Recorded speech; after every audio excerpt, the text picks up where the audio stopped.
Hello, friends.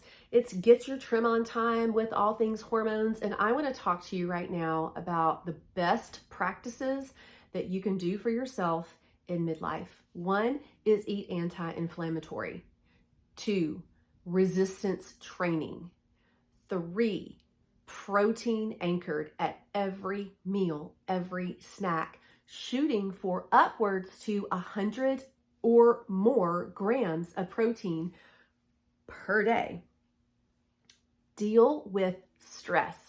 Figure out a system for yourself, whether it's deep breathing, maybe it's meditation, walking, outside, journaling, friends, pet time, whatever it is, got to deal with that stress.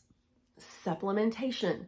I began supplementing with omega-3s, vitamin D, magnesium, and my B vitamins. And a lot of that, you guys, was because when I tested my micronutrients, I knew that I was low in those. Most women are low in vitamin D, low in omegas, and they're maybe low in magnesium.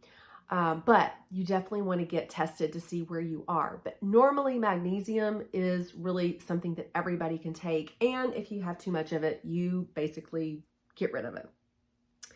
Then lastly, consider hormone replacement therapy.